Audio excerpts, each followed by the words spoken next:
Jake Martinez wiped the grease from his hands with a dirty rag, staring at the broken hyperdrive core that had been giving him trouble all morning.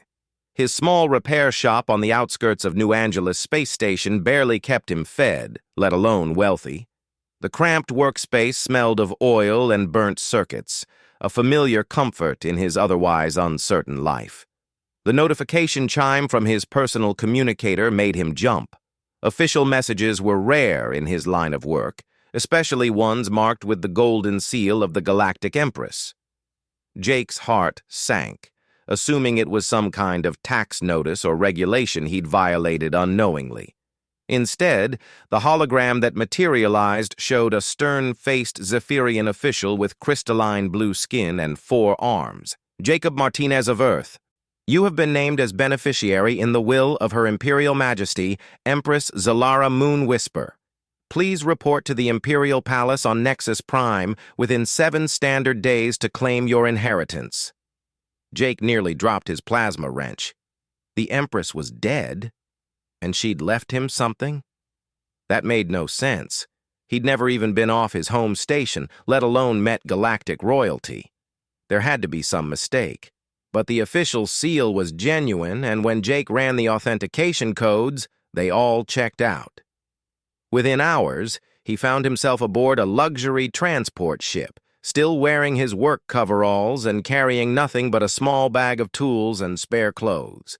The Imperial Palace on Nexus Prime was beyond anything Jake had imagined.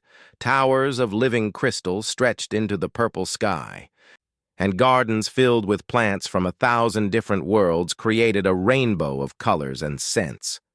Guards from dozens of alien species stood at attention as Jake was escorted through corridors lined with precious metals he couldn't even name. The inheritance ceremony took place in a small chamber decorated with flowing tapestries.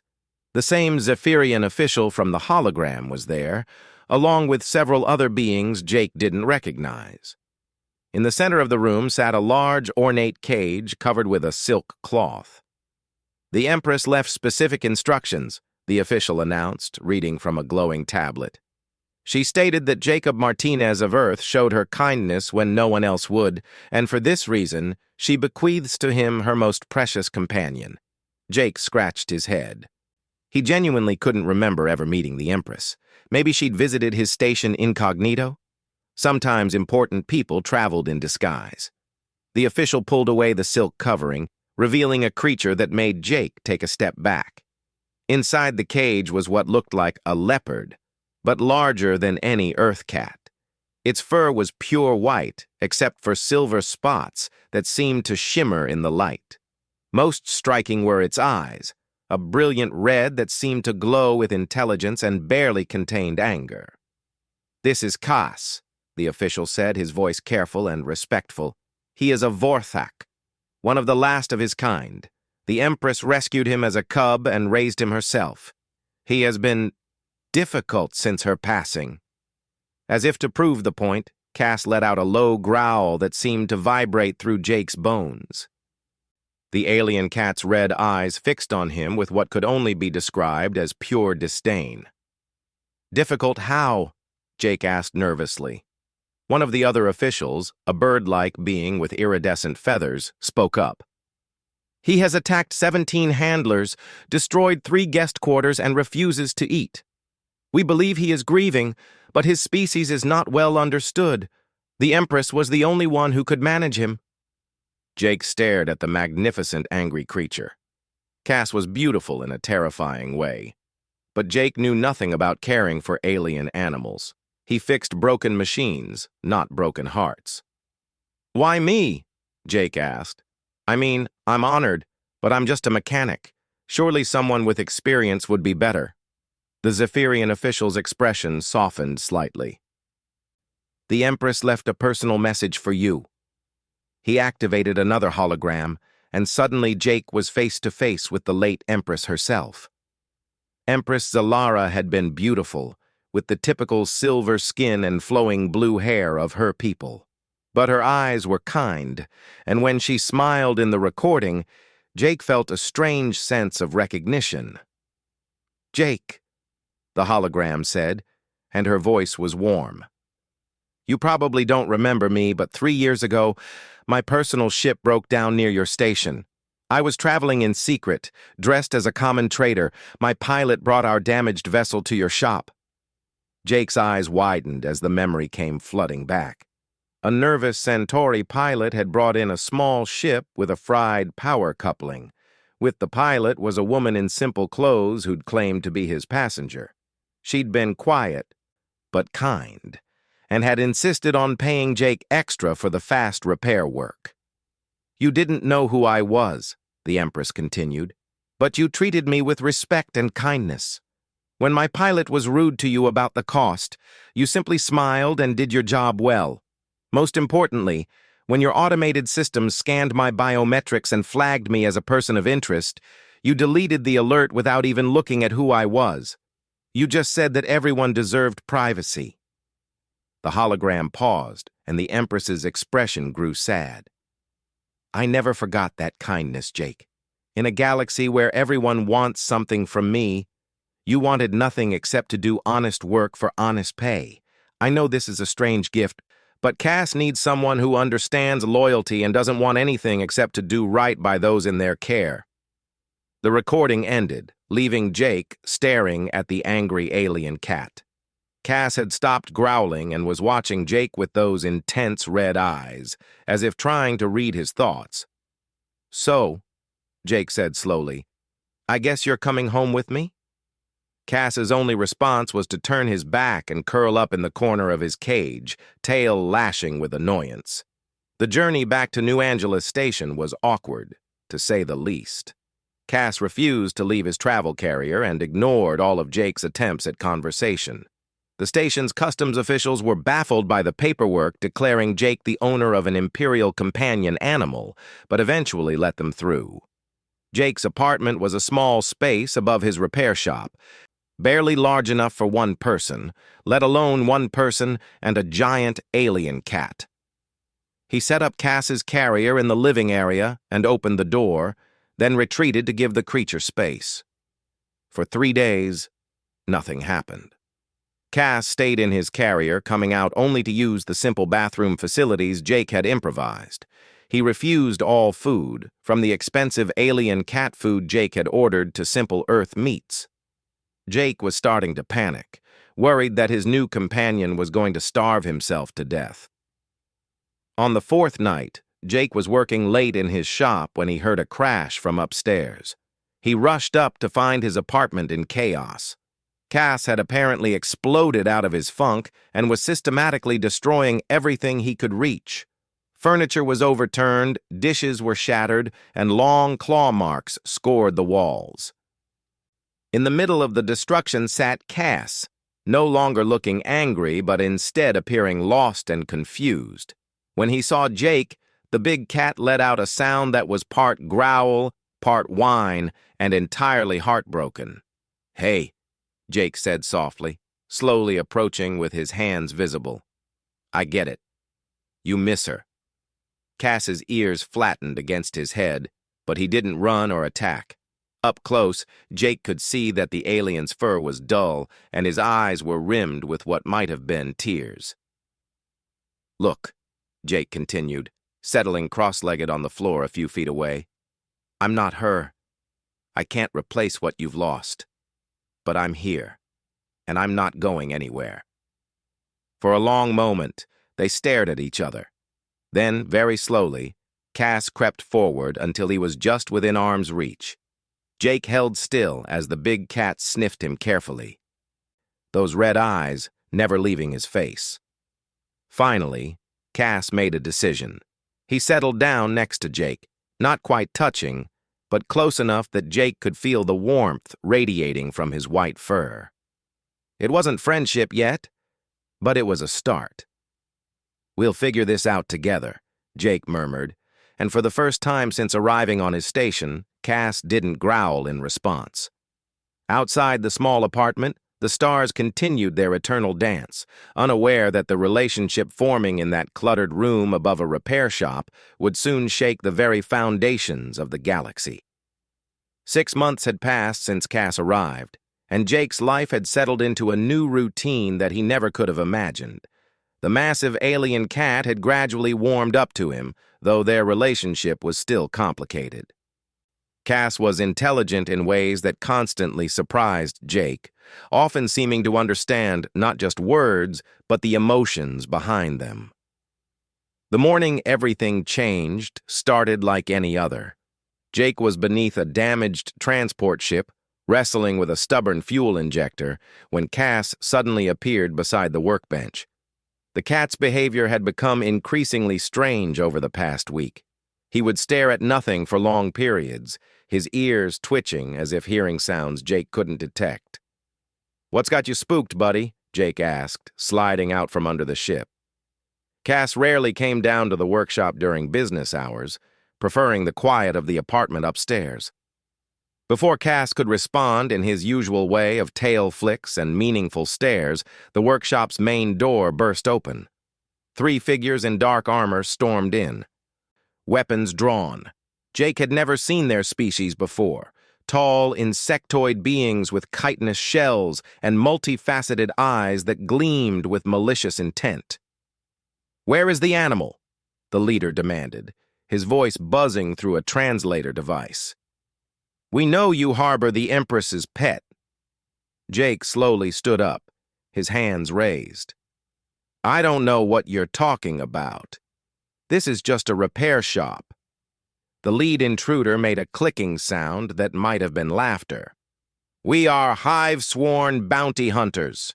The creature you possess is worth more than this entire station to the right buyer. Stand aside."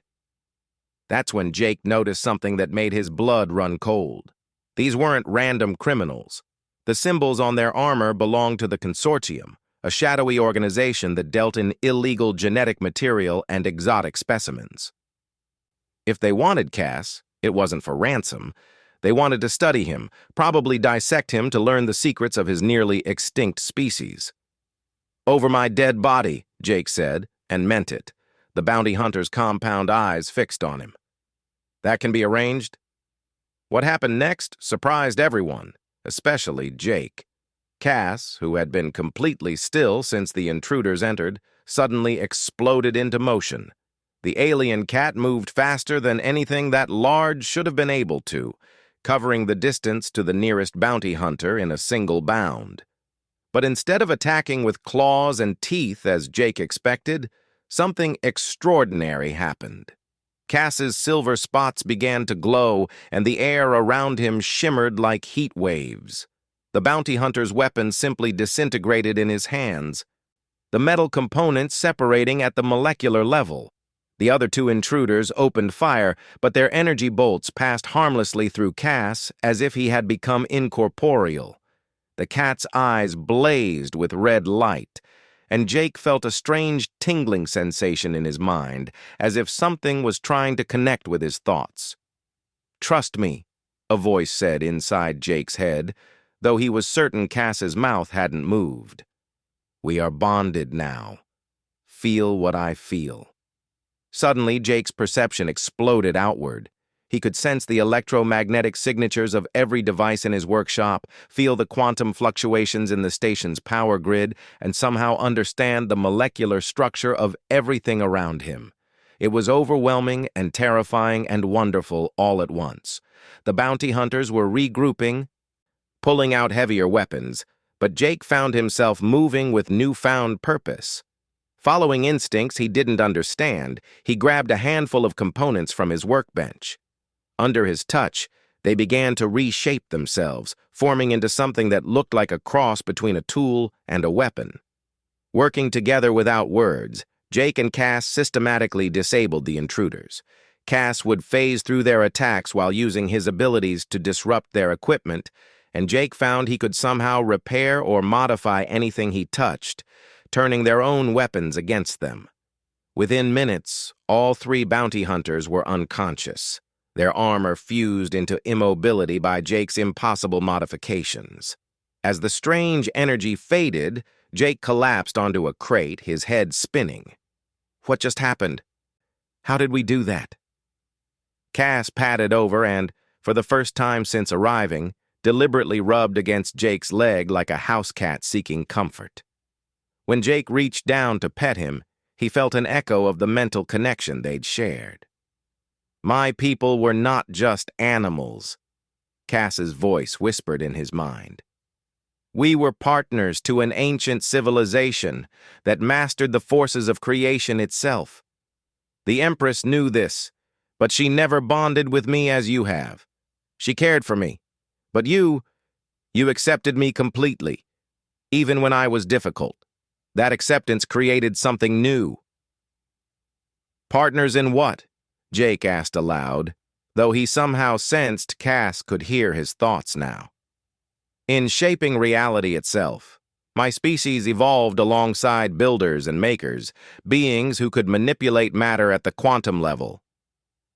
We provided the intuitive understanding of natural forces, while they provided the conscious will to direct those forces. Together, we could create wonders. Jake looked around his workshop with new eyes. Every tool, every component seemed to pulse with hidden potential. Is that why those hunters wanted you? Because of these abilities? They know only legends and rumors. They seek to capture and study me, not understanding that my power only works in true partnership. Without a bonded companion, I am merely an unusual animal. The implications were staggering. Jake had always been good with machines, able to diagnose problems others couldn't find and repair things that seemed hopeless. He'd assumed it was just natural talent, but now he wondered if there was something more. What happens now? He asked. Before Cass could respond, Jake's communicator chimed with an emergency broadcast. The station's security forces were warning all residents about an attempted kidnapping in the commercial district. 3 consortium agents had been found unconscious in a repair shop, their identities confirming fears about organized crime infiltrating the station. But that wasn't the most disturbing news. According to the broadcast, similar attacks had been reported across the galaxy. Someone was systematically hunting down anyone connected to the late Empress, seeking artifacts and companions she had left behind. They will return, Cass said grimly. The consortium has deep pockets and no conscience. More will come and they will be better prepared. Jake stood up, his mind racing. His simple life as a mechanic was over, but strangely, he wasn't afraid. The bond with Cass had awakened something in him that felt like coming home after a long journey. Then we'd better be ready for them. Over the following days, Jake closed his repair shop and began preparations that would have seemed impossible a week earlier. Using his new abilities, he modified his small personal ship, enhancing its systems in ways that defied conventional engineering. Cass proved to be an invaluable partner, his instinctive understanding of energy flows and natural forces perfectly complementing Jake's technical knowledge. They weren't just upgrading a ship, they were creating something entirely new, a fusion of human engineering and Vorthak quantum manipulation. The result was a vessel that could phase through solid matter, generate defensive fields from ambient energy, and repair itself using whatever materials were available. But their preparations were interrupted when Jake's communication system received an encrypted message.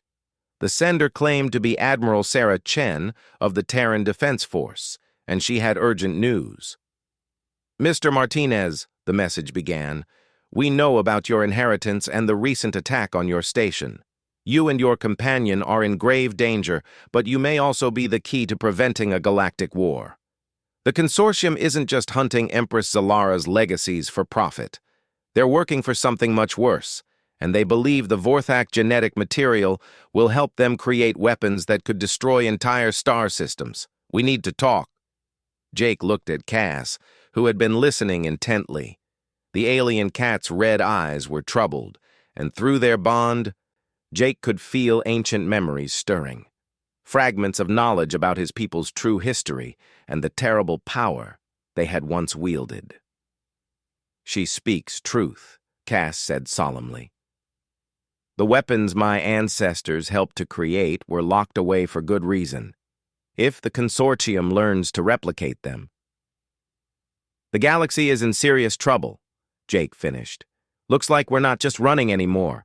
We're going to have to fight. As if in response to his words, the station's proximity alarms began to sound. Through the workshop's windows, Jake could see ships dropping out of hyperspace, sleek, predatory vessels bearing the consortium's mark. They had returned in force, and this time they weren't taking chances. Jake and Cass exchanged a look that needed no words. Their quiet life was over. But their real adventure was just beginning. Whatever came next, they would face it together, bound by a partnership that bridged not just species, but the very fabric of reality itself. The modified ship Jake and Cass had created proved its worth within the first few minutes of their escape from New Angeles Station. As consortium vessels closed in from all directions, Jake activated the quantum phase drive they had built together. Reality seemed to bend around them as the ship slipped between dimensions, emerging safely in open space while their pursuers found themselves grasping at empty vacuum. Admiral Chen's rendezvous coordinates led them to a hidden military facility built inside a hollowed-out asteroid. As they docked, Jake marveled at the technology surrounding them. The Terran Defense Force had clearly been preparing for something big, and their equipment was far more advanced than anything he'd seen in civilian space. Admiral Chen met them personally at the airlock, a stern-faced woman in her 50s with graying hair and eyes that had seen too much war. She studied Cass with obvious fascination, though she kept a respectful distance. "Mr. Martinez, your timing couldn't be better," she said, leading them through corridors lined with bustling military personnel. 3 days ago, we intercepted consortium communications that changed everything we thought we knew about this conflict. They entered a secure briefing room where holographic displays showed star charts marked with red zones across multiple sectors.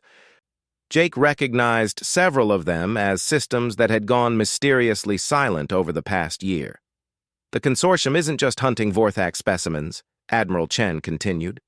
"They've been systematically exterminating entire populations in these systems, but we couldn't figure out why. The planets they're targeting seem random.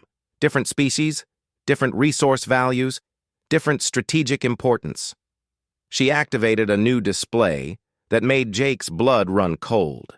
It showed genetic analysis charts comparing DNA samples from the destroyed worlds. "Until we realized what they all had in common," Chen said grimly. "Every single one of these civilizations had trace Vorthak genetic markers in their population. Ancient interbreeding from thousands of years ago, when the Vorthak were more numerous and traveled widely." Through his bond with Cass, Jake felt a wave of grief and rage that nearly brought him to his knees. The memories flooding through their connection painted a picture of a once great civilization that had helped countless species reach for the stars, sharing their knowledge freely and forming partnerships that spanned galaxies. "They are erasing us." Cass's voice was heavy with sorrow. "Not just my people, but everyone we ever touched, everyone who carries even the smallest part of our legacy." "But why?" Jake asked. "What's the point of genocide on this scale?" Admiral Chen's expression grew even more serious. "Because they're not trying to replicate Vorthak abilities, they're trying to eliminate them entirely. Our intelligence suggests they've discovered something called the Nexus Protocol, a failsafe built into Vorthak genetic material that can be activated under specific conditions." A new hologram appeared, showing what looked like a quantum equation overlaid with biological structures. Jake didn't understand most of it, but through Cass's memories, he could sense the terrible significance. "The original Vorthak civilization created weapons capable of manipulating matter at the stellar level," Chen explained. "They could make stars go nova, collapse black holes, even tear holes in space-time itself. But they also built in safeguards. The Nexus Protocol was designed to shut down any attempt to use Vorthak technology for mass destruction. My ancestors learned from their mistakes," Cass added through their bond. "The weapons they created in their youth nearly destroyed the galaxy. The protocol was their way of ensuring such weapons could never be used again." So the consortium is committing genocide to prevent anyone from being able to stop them. Jake felt sick. Worse than that, Admiral Chen replied. According to our intelligence, they've already built at least 3 stellar manipulation devices using incomplete Vorthak technology.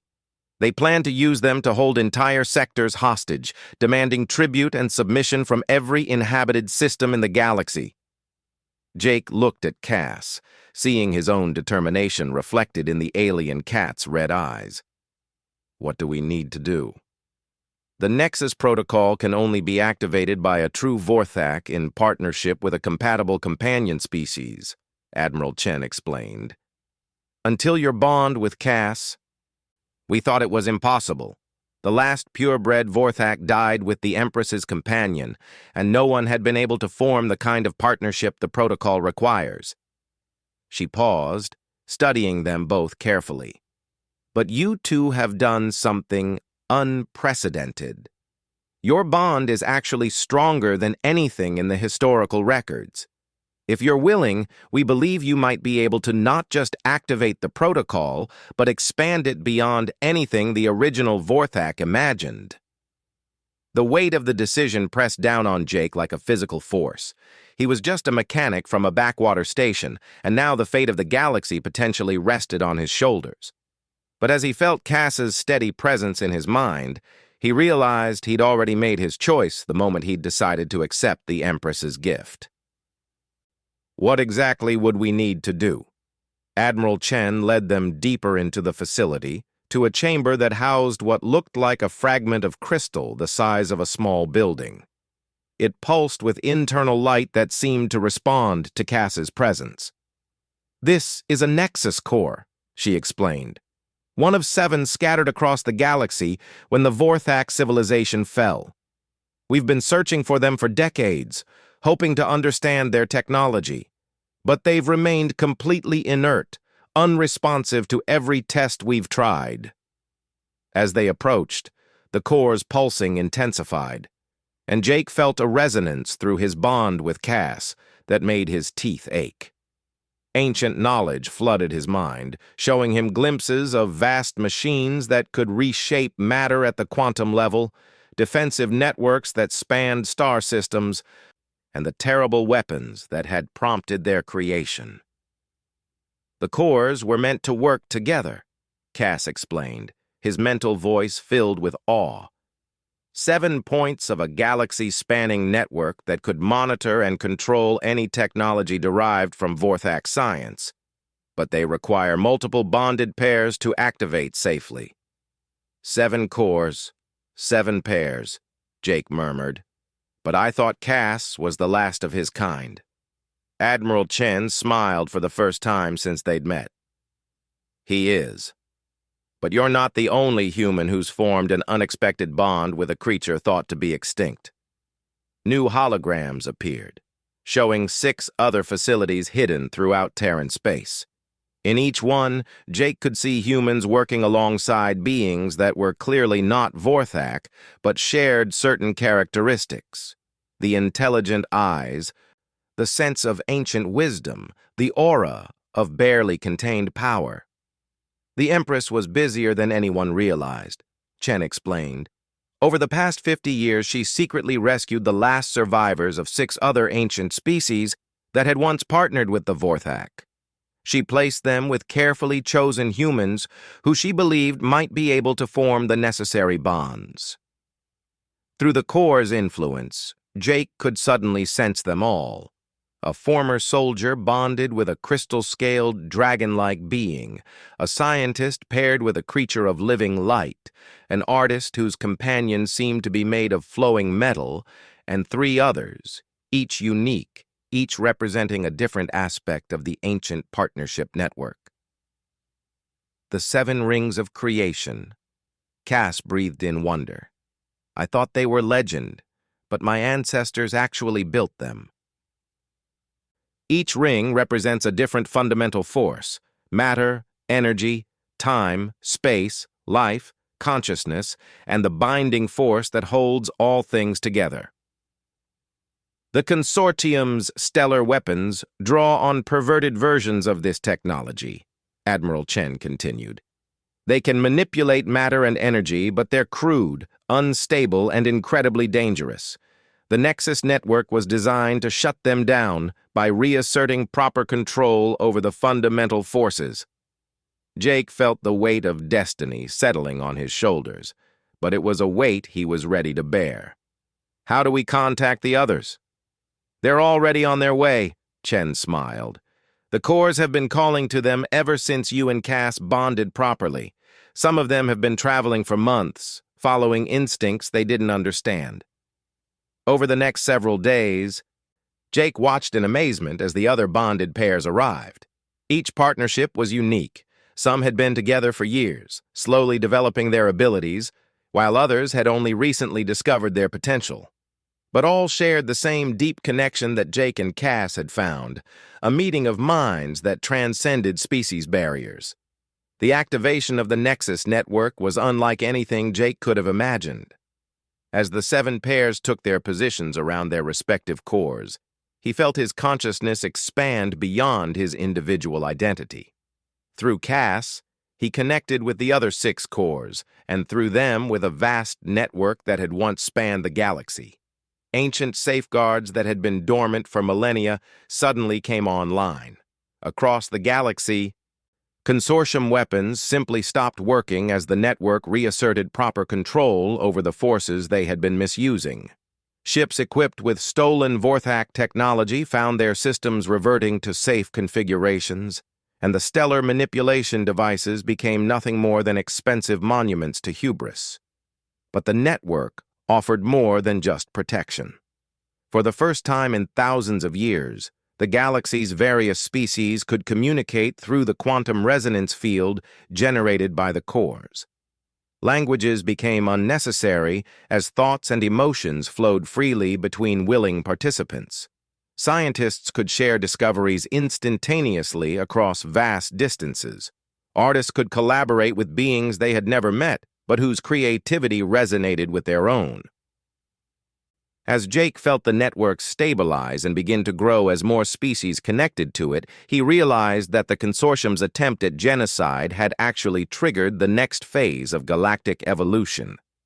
The bonds between humans and the ancient partner species weren't just restoring old technology, they were creating something entirely new. The galaxy is awakening, Cass observed, his mental voice filled with wonder. My ancestors would be amazed. They tried to create unity through technology, but true unity comes through understanding, through the willingness to reach across the void and accept someone completely different from yourself. Jake smiled, feeling the vast network of consciousness that now connected billions of beings across the galaxy. He was still a mechanic at heart. But now he was part of something much larger, a partnership that had begun with a grumpy alien cat and a confused human, and had somehow grown to encompass the stars themselves. The consortium's ships were already retreating to the furthest reaches of known space, their weapons useless, their grand schemes crumbling in the face of a galaxy that had finally learned to work together. There would be other challenges ahead, other threats to face, but they would meet them as partners, as allies, as a truly united galactic community. And in a small apartment above a repair shop on New Angeles Station, a human and an alien cat curled up together for a well-deserved nap, their dreams filled with visions of a future brighter than either had ever dared to imagine.